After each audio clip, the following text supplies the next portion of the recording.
সত্য, একটু আদ্র তন্ত্রমন্ত্র তো শিখতে হবে নাকি? আমি যখন এখানে থাকি না তখন তো তোমাকেই মানুষের পাশে গিয়ে দাঁড়াতে হবে। ওরে বাবা, ওসব কাজ আমায় দিয়ে হবে না। আমি আপনার শিষ্য আছি, এই অনেক। তা বললে হবে? এত ভয় পেলে চলবে? হ্যাঁ, আপনার আর কি, ভূত পেট তো আপনার নাম শুনলেই ভয় কাঁপি। ভয় তো সবার জীবনে থাকবেই, তাকে জয় করতে হবে। আচ্ছা বাবা, কখনো এমন হয়নি আপনিও ভয় পেয়েছেন? ভয় আবার থাকবে না? একটা লোহা যেমন আগুনে পুড়ে পুড়ে শক্ত হয়, তেমনি ভয়ের আগুনে পুড়ে পুড়ে আজ আমার মনটা শক্ত লোহায় পরিণত হয়েছে, বুঝলে? এমন ঘটনা ঘটেছিল আপনার সাথে? একবার না রে, একবার না, বারবার বারবার হয়েছে। শোন তবে বলি, তখন সবে মাত্র আমি তন্ত্রবিদ্যার চর্চা শুরু করেছি। আমার গুরু ভূষণবাবু পরলোক গমন করেছে। তেনার নির্দেশ অনুযায়ী প্রতি অমাবস্যায় শ্মশানে শ্মশানে গিয়ে তন্ত্রবিদ্যাকে জাগ্রত করে ভূতপ্রেতকে বশে নিয়ে আসতে হবে। আমিও বেরিয়ে পড়লাম সেই উদ্দেশ্যে। আশেপাশের প্রায় কয়েকটা শ্মশানে আশ্রয় নিয়ে প্রতি অমাবস্যায় আমি সেখানে সাধনা করতে লাগলাম। এইভাবে মাসের পর মাস কেটে যায়। আশেপাশের সব শ্মশানে সাধনা সম্পন্ন করার পর আমি চললাম কাশীপুরের শ্মশানে।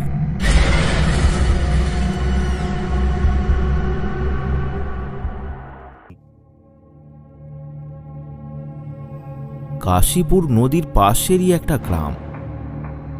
গ্রামটা খুবই সুন্দর,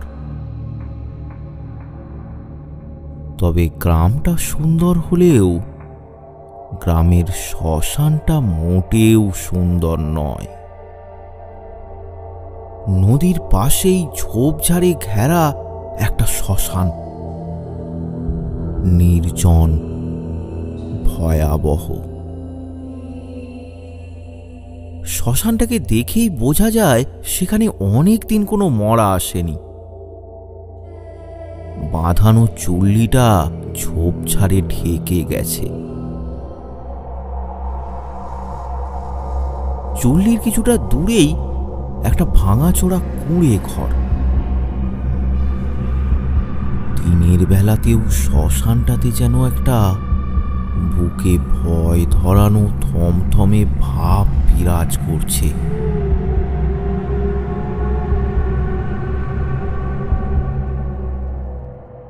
সে যাই হোক, ৭-৫ আর না ভেবে ভৈরব সেখানেই পরের সাধনাটা করবে বলে ঠিক করল। পাশেই যে চালাঘর আছে সেখানেই তার থাকার ব্যবস্থাও হয়ে যাবে। অমাবস্যা আসতে এখনো দিন ১৫ বাকি। ভৈরব সেই ঘরটির দিকে এগিয়ে যায়।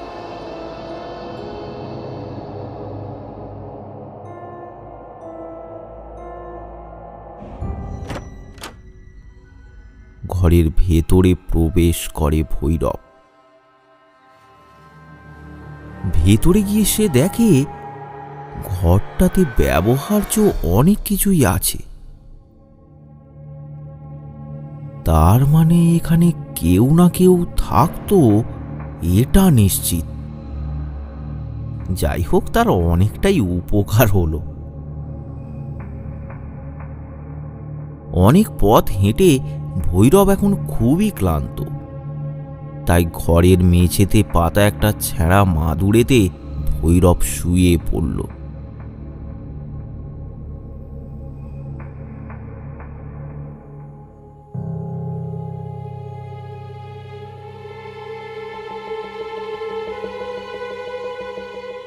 বিকেল গড়িয়ে সন্ধ্যা হয়েছে। শ্মশানের পরিবেশটা এখন আরো থমথমে। নদীর শীতল মৃদুমন্দ বাতাসের শব্দ ছাড়া আর কিছুই শোনা যাচ্ছে না। এমন সময় ভৈরব বাইরে বেরিয়ে এলো। আহা, কি সুন্দর বাতাস, মন প্রাণ একেবারে জুড়িয়ে দিচ্ছে। একটু নদীর পাড়ে গিয়ে বসি। প্রাণ জোড়ানো বাতাস উপভোগ করার জন্য ভৈরব নদীর পাড়ে গেল।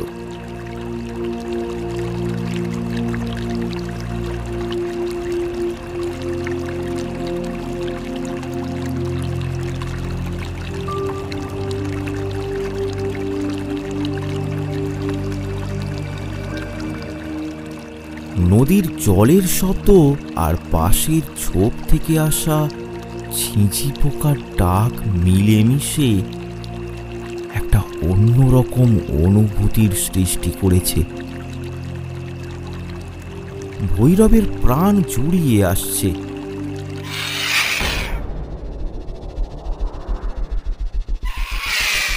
হঠাৎ একটা বিকট শব্দ তার মনোযোগে বিঘ্ন ঘটালো। একটা অজানা অদ্ভুত রকমের শব্দ। এবার একটু ভয়ের মেঘ জমতে শুরু করলো ভৈরবের মনে। শব্দের উৎস বুঝতে পেরে সেই দিকে তাকিয়ে ভৈরব বোঝার চেষ্টা করে শব্দটা কিসের। কিছুক্ষণ পরেই সে বুঝতে পারল। কিছুটা দূরে একটা মরা গাছের ডালে কয়েকটা শকুন বসে আছে। শব্দটা তাহলে ওখান থেকেই এসেছিল। শকুনের বাসা থেকে তার বাচ্চাগুলোর চিৎকার ওটা, যেন কোনো বাচ্চার কান্নার শব্দ। বুকের রক্ত হিম করে দেওয়ার মতো শব্দ। ভৈরব কোনোভাবে নিজের ভয়কে সামলে নিল। সে আর সেখানে দাঁড়ালো না, উড়ে ঘরের দিকে রওনা দিল।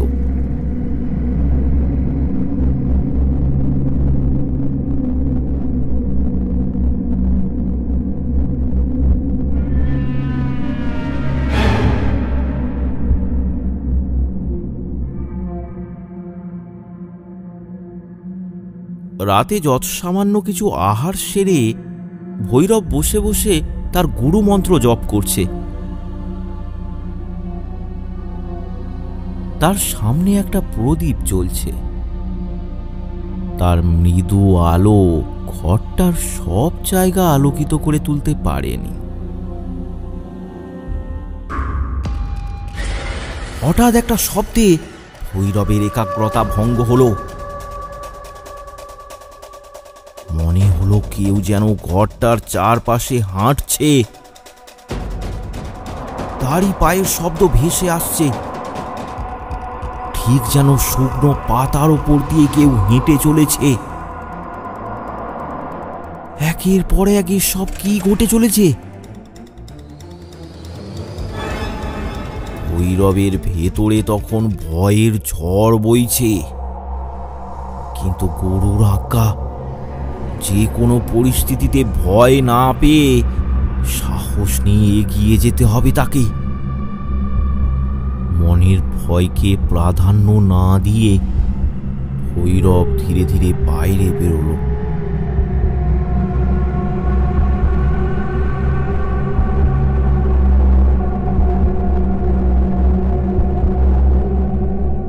হঠাৎ সে দেখতে পেল কেউ যেন ছুটে চলে গেল,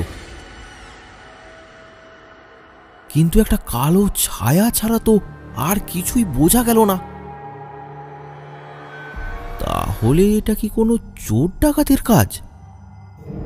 শ্মশানটাকে দেখলেই বোঝা যায় যে এখানে অনেক দিন কোনো মানুষ আসেনি। তারই সুযোগ নিয়ে কি কোনো চোর ডাকাত এখানে আস্তানা গেড়েছিল? হবে হয়তো। ভৈরব আবার ঘরের ভেতরে চলে যায়। তারপর এক মনে আবার শুরু করে গুরুমন্ত্র জপ।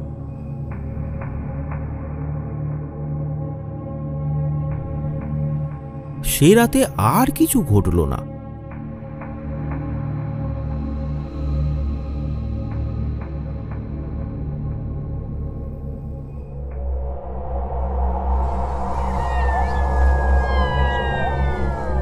এইভাবেই প্রায় 2-3 দিন কেটে গেল। ভয়ে ভয়ে দিন অতিবাহিত হতে থাকে ভৈরবের। রাত হলেই সেই একই ঘটনার পুনরাবৃত্তি হতে থাকে। কেউ যেন সারা রাত পায়চারি করে তার ঘরের চারপাশে।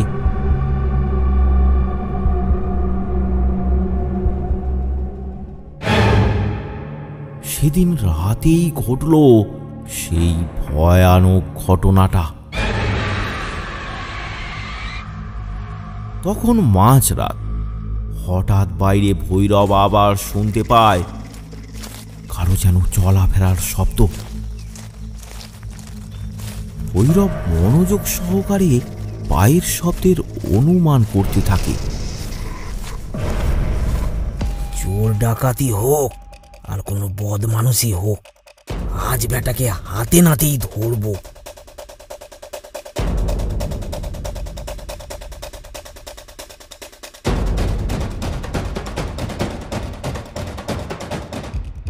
আজ বেটাকে ধরবই। ভৈরব ছুটে গেল সেই দিকে।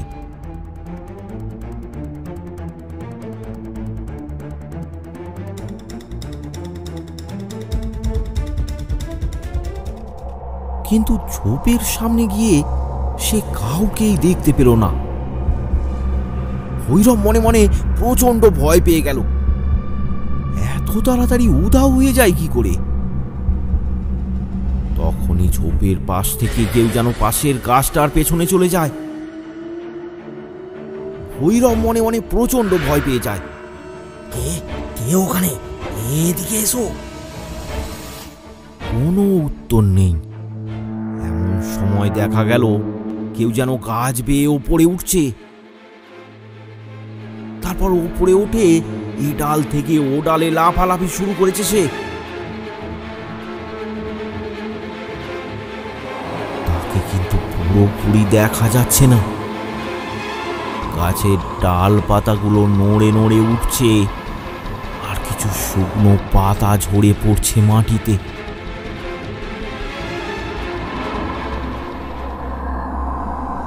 ভৈরব আবার প্রশ্ন করল, এ কে তুমি? সামনে আসছো না কেন? তুমি মানুষ না ভূত? তুমি যদি কোনো অশরীরী হও, আমি কিন্তু তান্ত্রিক, তন্ত্রবিদ্যা আমি জানি।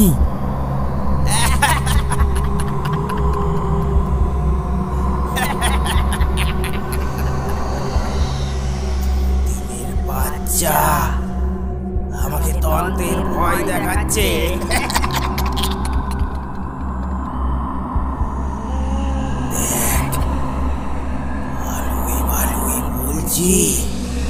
এখান থেকে চলে যা, এটা আমার সাম্রাজ্য। এখানে আমি কাউকে আশ্রয় দেব না। না না, আমি যাব না। আমি এখানে সাধনা করতে এসেছি। আমি এখান থেকে পিছু হাঁটবো না। দেখ, তোর সাথে আমার কোনো শত্রুতা নেই। হিংস্র হতে বাধ্য করিস না। আমি এখানে একাকিত্বে থাকতে চাইলে। না, আমি যাব না। তুমি আমার কিছুই করতে পারবে না। আমায় বাধ্য করিস না। আমি কাউকে মারতে চাইনি, কিন্তু তাও আমাকে অনেকজনকেই মারতে হয়েছে। আমাকে বাধ্য করিস না আবার একটা প্রাণ নিতে। না, আমি যাব না এখান থেকে। এর আমি শেষ দেখবই। তাই? তবে দেখি তোর কত ক্ষমতা। ভৈরব ভয়ে থরথর করে কাঁপতে শুরু করলো। মনে সাহস নিয়ে এতদিনে সিদ্ধ করা তার মন্ত্র জপ করতে শুরু করলো।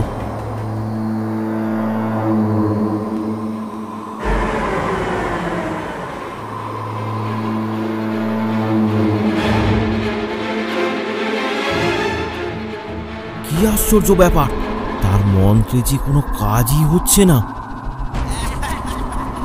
এই অশরীরীর ক্ষমতা ভৈরবের থেকে অনেক বেশি।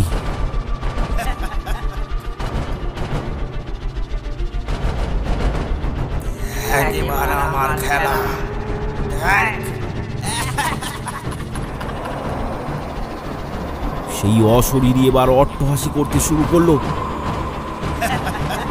সাথে সাথে গাছের একটা ডাল ভেঙে তীব্র গতিতে ছুটে আসলো ভৈরবের দিকে। নিজেকে সামলানোর কোনো সুযোগই ছিল না। ডালটা এসে লাগলো ভৈরবের মাথায়। মাথা ফেটে রক্ত ঝরতে শুরু করে ভৈরবের। আস্তে আস্তে নিথর হয়ে ভৈরব মাটিতে লুটিয়ে পড়ে।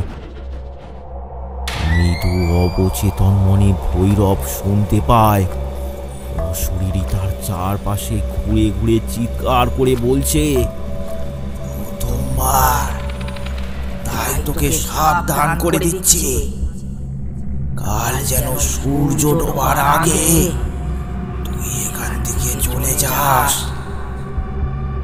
তোকে যেন আর এখানে আমি না দেখি। তান্ত্রিক।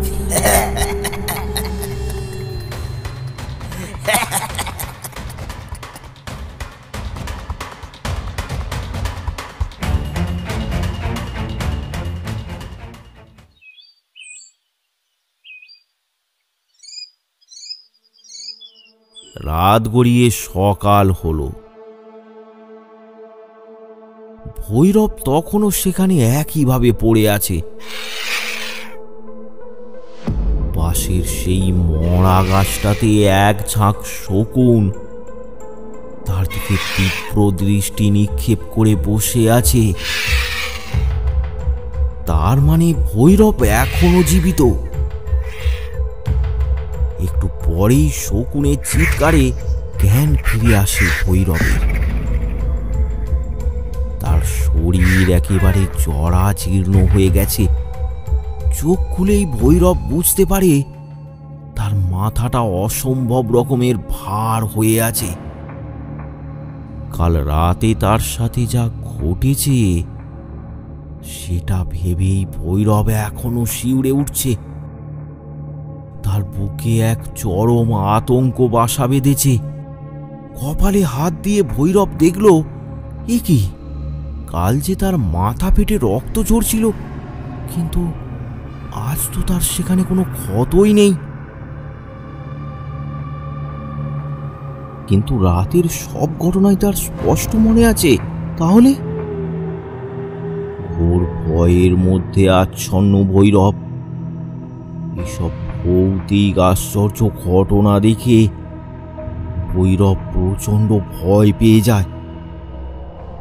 তাই সে ঠিক করে সে আজই এই শ্মশান ছেড়ে চলে যাবে। এই অশরীরীর যে রূপ সে কাল দেখেছে তাতে সে নিশ্চিত যে তার সাথে মোকাবিলা করার মতো ক্ষমতা তার নেই। তার মনোবল হারিয়ে ফেলেছে সে।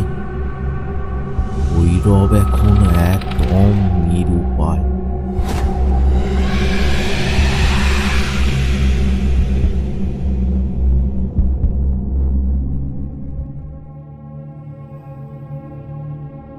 এদিকে কাশীপুর গ্রামে একটা শোরগোল পড়ে গেছে। গ্রামের কয়েকজন লোক ভৈরবকে ওই শ্মশানে দেখে ফেলেছে।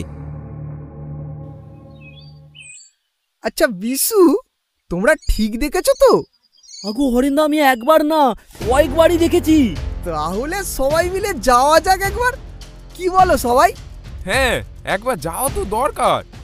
যদি এই অভিশাপ থেকে গ্রামটা মুক্তি পায়। চলো তাহলে সবাই চলো। গ্রামের কয়েকজন রওনা দিল শ্মশানের উদ্দেশ্যে।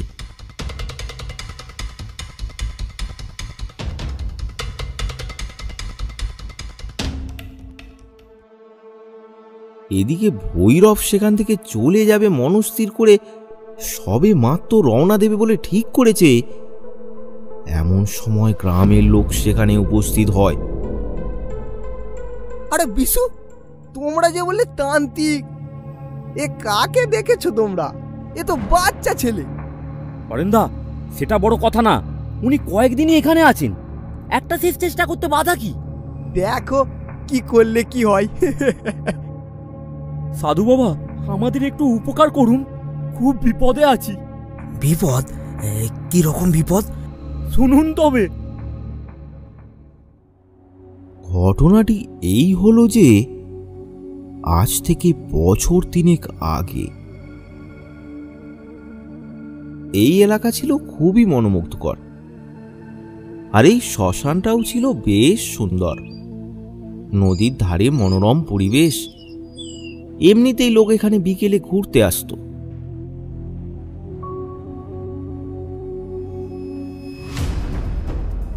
তারপরে একদিন হঠাৎ করে এই শ্মশানে এক তান্ত্রিক আসে।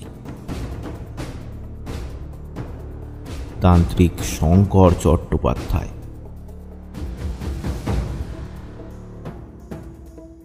তিনি তার সাধনায় সিদ্ধি লাভ করতেই এখানে এসেছিলেন।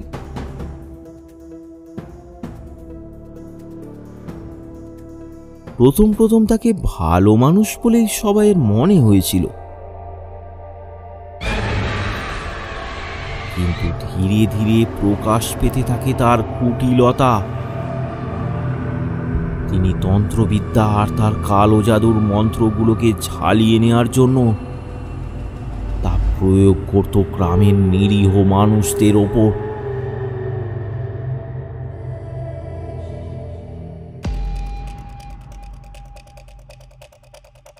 গ্রামের মানুষ এক সময় ব্যাপারটা জানতে পারে, তারা প্রতিবাদ করে এটার। এসব আপনি কি করছেন? এসব আমরা একদম সহ্য করব না। যা, বাজে বকিস না তো।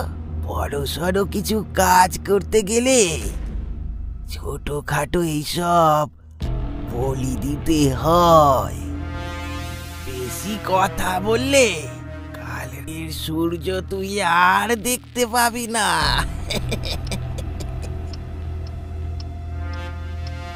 কিন্তু তার ক্ষমতার কাছে হার মেনে গ্রামবাসীরা মুখ বুজে সব সহ্য করতে থাকে।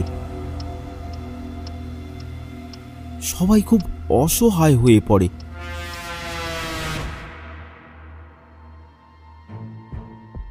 একদিন রাতে অশ্বত্থ গাছের নিচে বসে সাধনা করছিল তান্ত্রিক।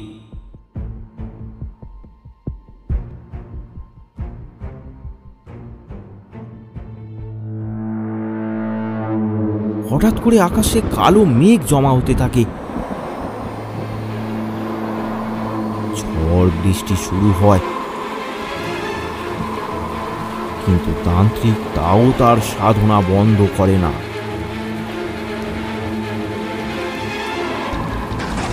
হঠাৎ করে আকাশ ভেঙে বাজ পড়ল অশ্বত্থ গাছের মাথায়।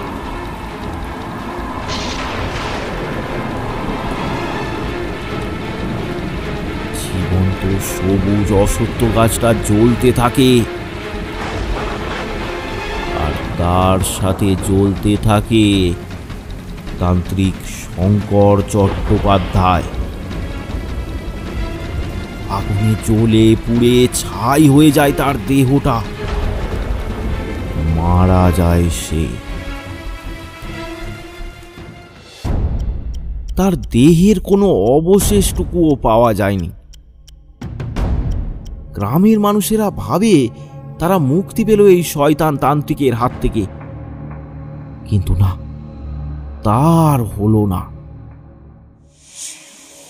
পরদিন সন্ধ্যাতেই তারা বুঝতে পারল তান্ত্রিকের অশরীরী আত্মা এখনো তাদের গ্রামের মধ্যেই বিচরণ করছে। সন্ধ্যায় গ্রামের একদল লোক একটা মরা নিয়ে শ্মশানে আসে।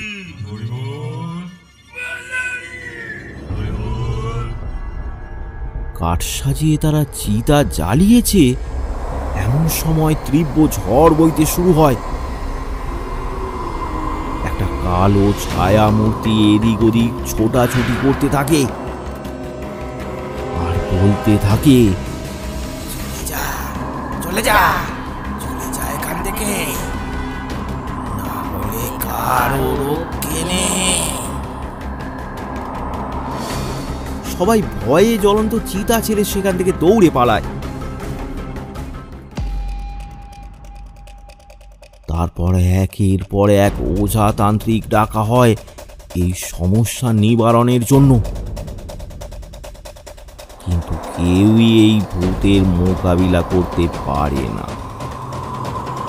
সবাই ভয়ে পালিয়ে যায়।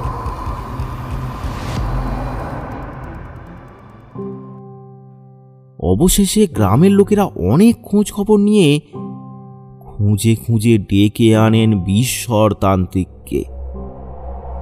তিনি ওই আত্মাকে তাড়ানোর জন্য অনেক চেষ্টা করেন। 2-3 দিন ধরে ওই শ্মশানে অনেক পূজা অর্চনা করেন। রাতের পর রাত জেগে হোম যজ্ঞ করতে থাকেন তিনি।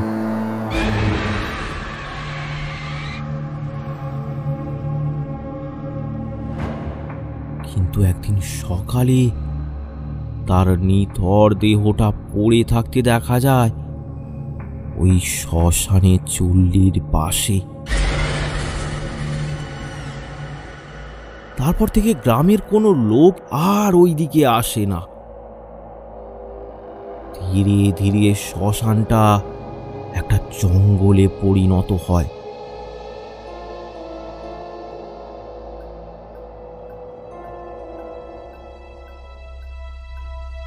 আজ অনেক দিন পরে আপনাকে এখানে দেখে আমাদের মনে আশার আলো জেগেছে। আপনি কিছু একটা করুন। এই শ্মশানের পাশেই আমার একটা জমি আছে, ওটা চাষ করেই আমার সংসার চলতো। আর এখন সেটাই চাষবাস সব বন্ধ। ভয়ে এখানে আসা যায় না। দিনমজুর খেটে কোনো রকমে আমার সংসার চলে। আপনি কিছু একটা করুন। আপনি একটা চেষ্টা করে দেখুন। ভৈরব এবার ভারী সংকটে পড়ল। সেও তো ওই আত্মার ভয়ে সেখান থেকে চলে যেতে চায়, কিন্তু তাদের সামনে দিয়ে চলে যাওয়াটা তো ঠিক নয়। তাই সে বলে, আচ্ছা তোমরা এখন যাও, আমি দেখছি কি করা যায়। আমরা অনেক আশা করে এসেছি আপনার কাছে। ঠিক আছে, তোমরা এসো এখন। সবাই চলে গেল।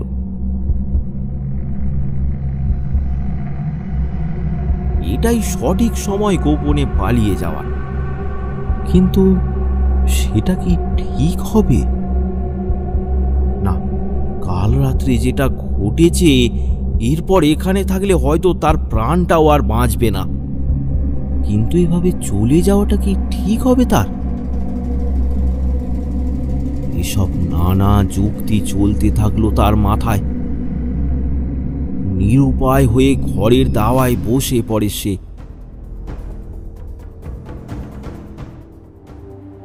এত ভয় পেলে তুই কি করবি বাবা? ভয়কে জয় করতে শেখ বাবা, ভয়কে জয় কর। কখনো অসহায় মানুষদের বিপদে মুখ ফিরিয়ে নিবি না।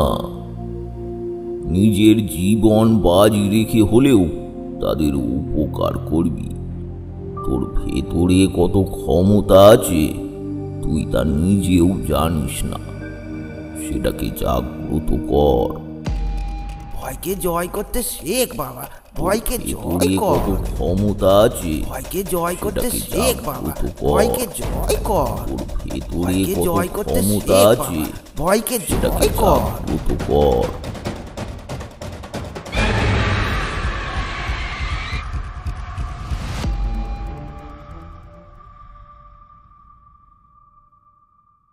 রাত তখন অনেক। ভৈরব এগিয়ে চলল ঝোপঝাড়ে ঢাকা চুল্লিটার কাছে। আজ সে মনস্থির করেছে এই সমস্যার সমাধান না করে সে এখান থেকে কোথাও যাবে না। তাই এই সমস্যার কারণ খুঁজতে সে তার পঞ্চ ইন্দ্রিয়কে আজ জাগ্রত করবে। চুল্লির পাশেই একটা জায়গায় গোল করে গন্ডি কেটে দিল সে। তারপর সেই গন্ডির ভেতরে আসনে বসল ভৈরব।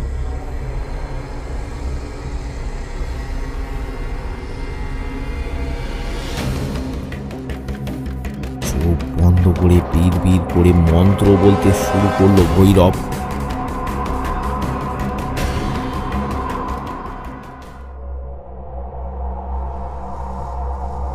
বেশ কিছুক্ষণ কেটে গেল।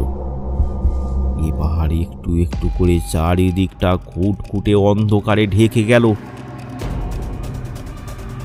এবার ভৈরবের পাশে একটা ছায়া মূর্তির উদয় হলো। সে যেন ভৈরবের ওপর লাফিয়ে পড়ার চেষ্টা করছে, কিন্তু কোনো অদৃশ্য বাধা সেটা তাকে করতে দিচ্ছে না। ছায়া মূর্তি নানা রকম ভাবে তাণ্ডব চালাতে লাগলো।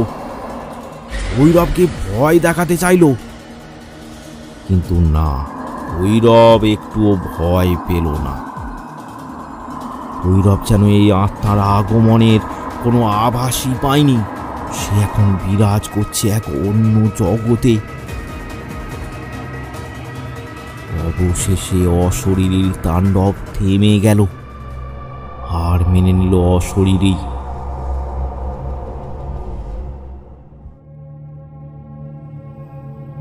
সকাল হতেই গ্রামের কয়েকজন লোক সেখানে এসে উপস্থিত হলো। ভৈরব তখন ঘরের দাওয়ায় বসে। আপনি কিছু ব্যবস্থা করলেন? আমাদেরকে এই সমস্যার হাত থেকে মুক্ত করুন। অনেক জটিল সমস্যা আছে এখানে। ওই অশরীরীর অনেক ক্ষমতা। ও বেঁচে থাকায় তন্ত্রবিদ্যায় অনেক ক্ষমতা অর্জন করেছিল। সেটা এখন ওর শক্তির উৎস। মরার পরেও সব ক্ষমতা এখনো ওর দখলে আছে। হ্যাঁ, চণ্ডালের হার। ওই তান্ত্রিক বেঁচে থাকায় চণ্ডালের হার নিয়ে সাধনা করেছিল, আর সেই হারকে জাগ্রত করে এই শ্মশানের কোনো জায়গায় পুঁতে রেখেছে। আর সেই হারই এখন সমস্ত শক্তির উৎস। হ্যাঁ, চণ্ডালের হার? সেটা কি জিনিস? চণ্ডাল এক শ্রেণীর মানব জাতি, যারা এই শ্মশানেই থাকে, মরা পড়ায়। এই সম্প্রদায়ের কোনো বাচ্চা মারা গেলে সেই দেহকে মাটি চাপা দেওয়া হয়, আর সেই হার জোগাড় করেই তাকে মন্ত্র বলে জাগ্রত করে কালো জাদুতে কাজে লাগানো হয়। কিন্তু ওই হার কোথায় পোঁতা আছে সেটা খুঁজে বার করাই তো মুশকিল। সেটাই তো সমস্যা। ওই হার কোথায় পোঁতা আছে সেটা জানা সহজ না। তার উপর এটা শ্মশান। এখানে অনেক হাড়গুড়ি মাটির নিচে আছে। কোনটা চণ্ডালের হার সেটা বোঝা খুবই মুশকিল। তাহলে কি কোনো উপায় নেই আর? থাকবে না কেন, উপায় আছে। একটা চণ্ডালের হাড় জোগাড় করতে হবে। সেটাকে মন্ত্র বলে জাগ্রত করে সুকর্মের জন্য সিদ্ধ করে যদি এই মাটিতেই পোতা হয়, তাহলে সব কুশক্তির বিনাশ ঘটবে। তাহলে বলুন, ওই হার কোথায় পাবো? আমরা নিয়ে আসবো। না গো, সেটা সহজ না। ওই হাড় বাজারে কোথাও পাওয়া যায় না। ওই হাড়ের একমাত্র সন্ধান দিতে পারে শকুন। ওই গাছে দেখছো, ওরাই জানে চণ্ডালের হাড় কোথায় পাওয়া যায়। কিন্তু ওদের দিয়ে কিভাবে হবে? ওদের বোঝাবো কিভাবে? আর ওরাই বা বুঝবে কিভাবে আমাদের? সেটাই তো বড় কাজ। আমার মাথায় একটা বুদ্ধি আছে। তোমাদের মতে সৎসাহস কার মধ্যে আছে? আগে আমি আছি, বলুন কি করতে হবে। আচ্ছা ঠিক আছে, আজ দুপুরে তুমি একটা মাটির ডিম বানিয়ে নিয়ে এসো। ডিমটা যেন সত্যিকারের ডিমের মতো হয়। মাটির ডিম? মাটির ডিম দিয়ে কি হবে? যা বলছি সেটা করো, ধীরে ধীরে সব জানতে পারবে। মাটির ডিম? মাটির ডিম দিয়ে কি হবে? এই সব প্রশ্ন মনে নিয়ে তারা বাড়ি ফিরতে লাগলো।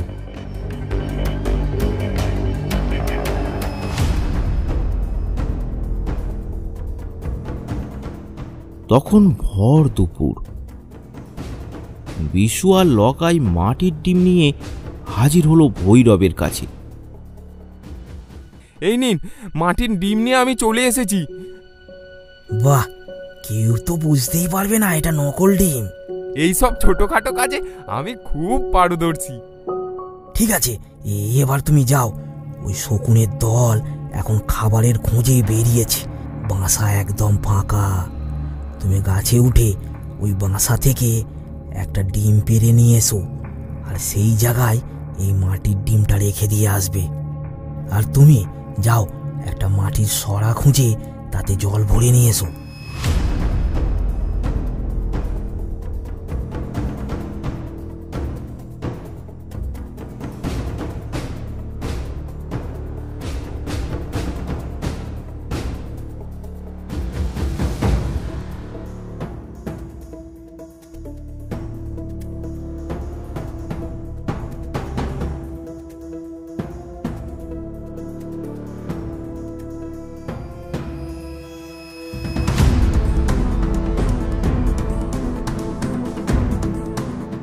এবার কি করব এই ডিমটা? এবার একটা উনান করে ডিমটাকে জলে সেদ্ধ করো।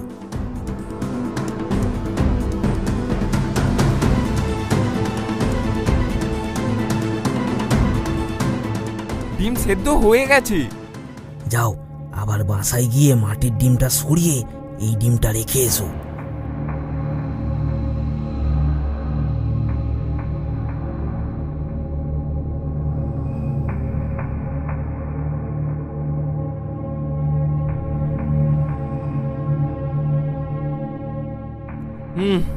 কাজ হয়ে গেছে। আচ্ছা, এবার কি হবে? কি হবে সেটা কদিন পরেই জানা যাবে। যাও, তোমরা দিন 4-5 পরে এসো।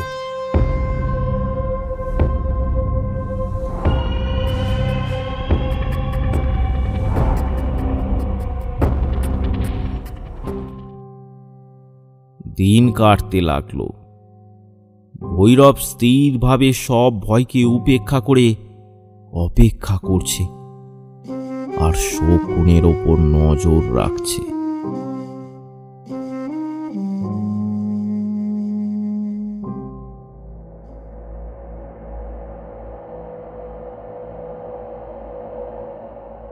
দিন 5 পর বিশু আর লকাই সেখানে আসলো। আমরা চলে এসেছি। এইদিকে আপনার কি কাজ, সেটা কি হয়েছে? এসো এসো, মনে তো হয় কাজ হয়েছে। একবার দেখো তো শকুনেরা ওখানে আছে কিনা। না, একটা কেউ তো দেখতে পাচ্ছি না। চলো তাহলে এই সময়।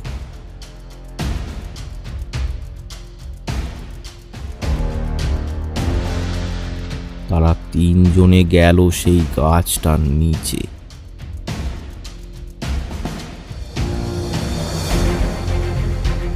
ভৈরবের নির্দেশ মতো লকাই গাছে উঠল।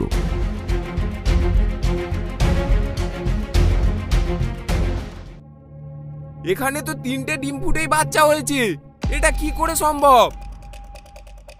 সেটা বাদ দাও, আর কিছু আছে বাসায়? হ্যাঁ, আছে আছে, একটা মানুষের হাড়। ওটাই নিয়ে চলে এসো।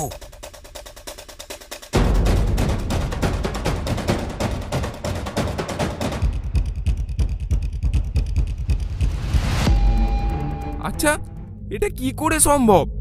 ওই সেদ্ধ ডিমটা ফুটে বাচ্চা বের হলো, আর ওই হাড়টাই বা এলো কি করে? 3 দিন আগেই শকুনের ডিমগুলো ফুটে বাচ্চা হয়েছে, কিন্তু ওই সেদ্ধ ডিমটা থেকে বাচ্চা হয়নি। তাই ওই শকুনের দল চণ্ডালের হাড়ের খুঁজে বেরিয়ে পড়ে আর ওই হাড় জোগাড় করে আনে। আর ওই হাড়ের স্পর্শে এই ডিম ফুটে বাচ্চা জন্ম নেয়। সত্যি আপনার তুলনা হয় না। ওসব কথা এখন থাক। এখন সব থেকে বড় কাজ হলো এই হাড়কে সুকর্মে জাগ্রত করতে হবে। আজ রাতেই সেটা করব। আর তোমরা কি আসবে? আপনি আদেশ করলে আমরা নিশ্চয়ই আসবো। ঠিক আছে, তোমরা পুজোর সরঞ্জাম নিয়ে ঠিক সময়ে চলে এসো।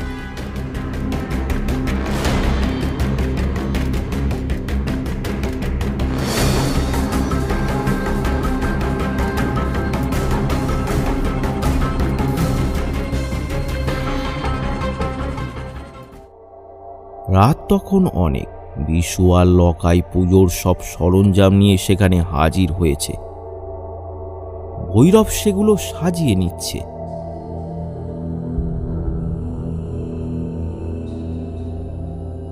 সবকিছু সাজিয়ে নিয়ে ভৈরব একটা জায়গায় বিশু ও লকাইকে বসতে বলে। তারপর জল ছড়িয়ে তাদের চারদিকে গণ্ডি কেটে দেয়।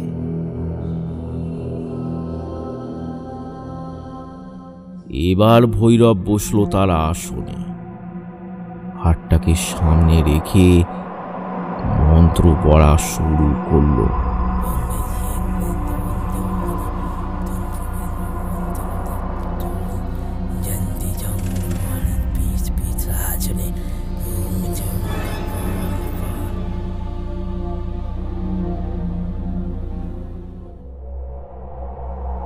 বিশু ও লকাই তো খুব ভয় পেয়ে আছে। তারা এক দৃষ্টে দেখছে ভৈরবের দিকে।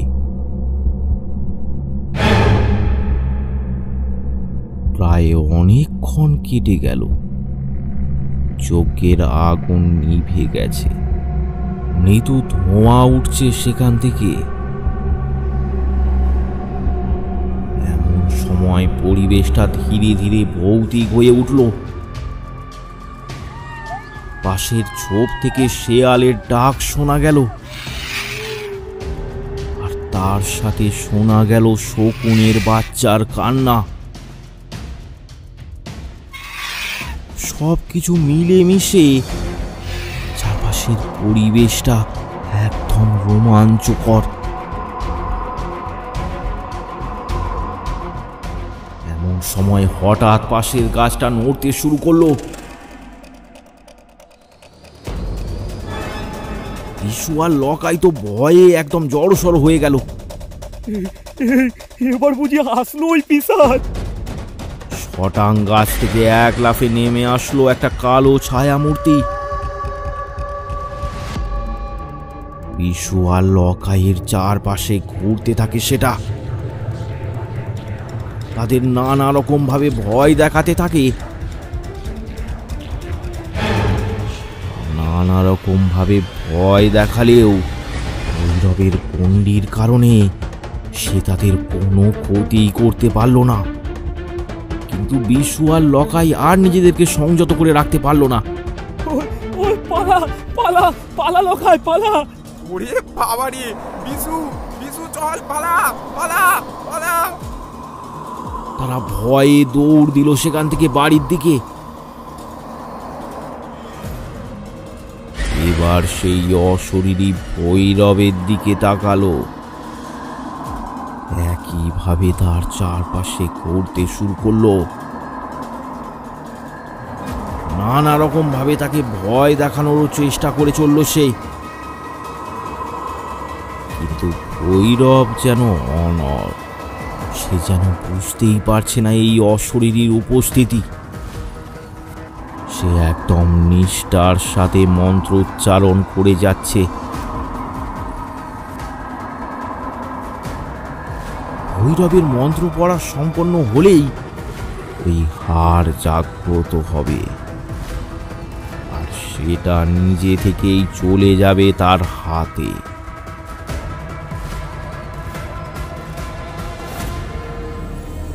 তারপর অনেকক্ষণ কেটে গেল। সেই অশরীরী এবার তার ক্রোধের চরম সীমায় পৌঁছে যায়। সে বলে, ভাবলাম তুই বাচ্চা ছেলে, তাই তোকে ভয় দেখিয়ে ছেড়ে দেব, কিন্তু না, তুই শুনবি না। দাঁড়া, তোর প্রাণটা টেনে বের করে নি তোর শরীর থেকে।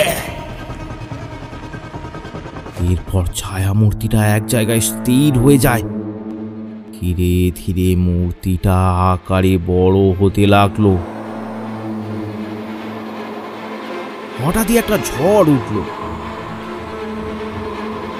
ভৈরব ছিটকে গিয়ে পড়ল দূরে একটা গাছের নিচে। হাওয়ায় উড়তে উড়তে একটা বাঁশের টুকরো এসে লাগলো ভৈরবের কপালে। কপাল ফেটে রক্তপাত হতে শুরু করলো। ভৈরব কিন্তু তখনও চোখ খুলছে না। সে মন্ত্রোচ্চারণ করেই চলেছে। এদিকে ভূতের সে কি প্রচন্ড অট্টহাসি। চারিদিকটা কেঁপে কেঁপে উঠছে তার এই হাসিতে। এবার ভৈরব মন্ত্র পড়া বন্ধ করলো।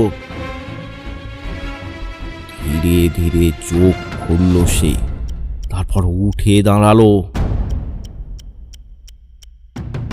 এবার ভৈরবের হাসিতে ভরে উঠল চারিদিকটা।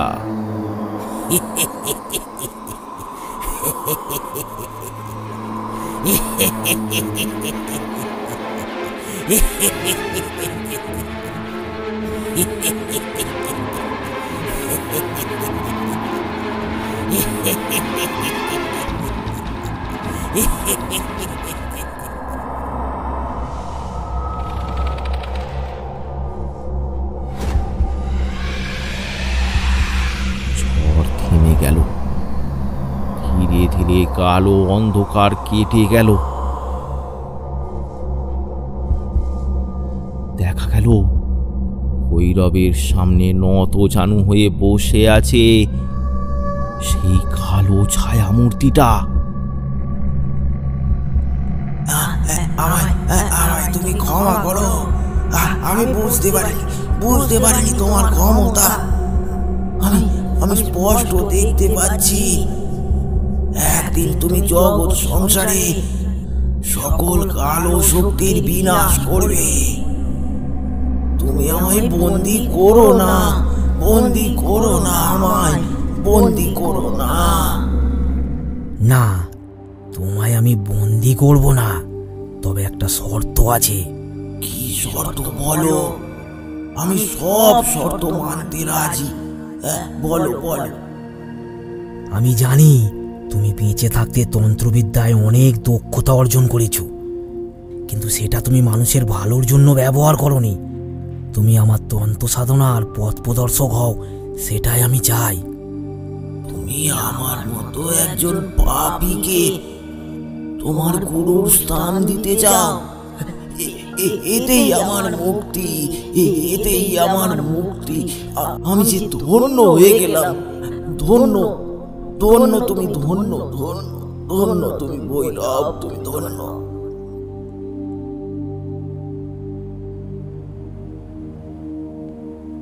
আরো ভয়ানক গল্প পেতে আমাদের চ্যানেলটি সাবস্ক্রাইব করুন, আর কমেন্ট করে জানাতে ভুলবেন না গল্পটি কেমন লাগলো। কমেন্ট করে পাশে থাকুন বাংলা কার্টুন হাব।